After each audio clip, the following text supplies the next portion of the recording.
రాష్ట్రంలో కొత్త ప్రభుత్వం ఏర్పడి 100 రోజులైంది.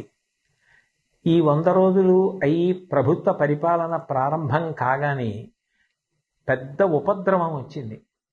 కృష్ణానదికి గొప్ప వరదలు రావడం, ఆ వరదల్లో ఎన్నో వేల కుటుంబాలు నిర్వాసితులు కావడం, ప్రజలు అన్నవస్త్రాలకి అలమటించడం లాంటివి కూడా సంభవించాయి.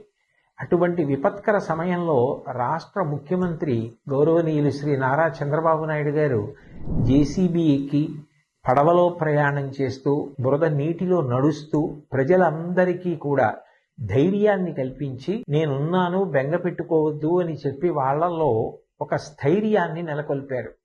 అలాగే మంత్రులు, అధికారులు, అనధికారులు అందరూ కూడా ఆ కష్టంలో ఉన్న ప్రజలందరినీ ఆదుకోవాలి అని గొప్ప ఆర్తిని చూపించారు. ఈ సందర్భంగా ప్రత్యేకించి ప్రస్తావించవలసిన వారు పారిశుధ్య సిబ్బంది.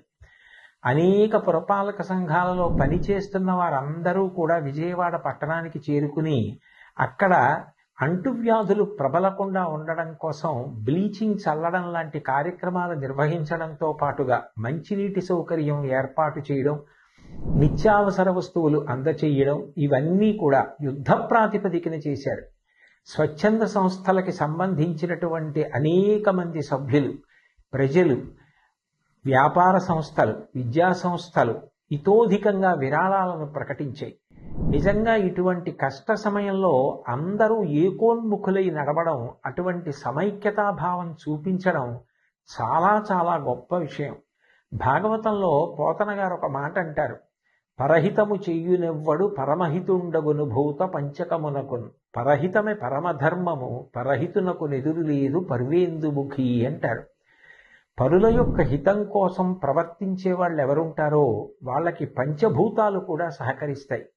ఇటువంటి కష్టకాలం వచ్చినప్పుడు ప్రజలందరూ కూడా ఒకే త్రాటి మీద నిలబడడం, అంత గొప్ప సమైక్యతా భావంతో కష్టంలో ఉన్న వాళ్ళందరినీ ఆదుకోవాలని ప్రయత్నించడం చాలా చాలా గొప్ప విషయం.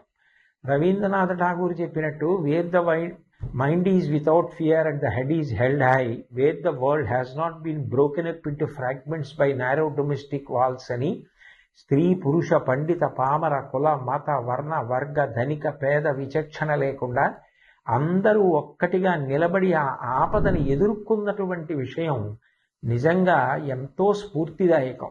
రాబోయే కాలంలో కూడా సుపరిపాలన ప్రభుత్వం అందించడానికి, ప్రజలందరూ సమైక్యంగా ఉండి ప్రగతి బాటలో నడవడానికి కావలసినటువంటి మంచి బుద్ధి వైభవాన్ని పొందడానికి భగవంతుడు తన ఆశీర్వచనాన్ని అందించాలని, ఈ రాష్ట్రం బాగా వృద్ధిలోకి రావడానికి అది కారణం కావాలని నేను భగవంతుణ్ణి ప్రార్థన చేస్తూ, నిజంగా ఈ కష్టకాలంలో అంత గొప్పగా నిలబడిన అందరికీ నా హృదయపూర్వక నమస్కారాలు తెలియచేస్తూ సెలవు తీసుకుంటున్నాను.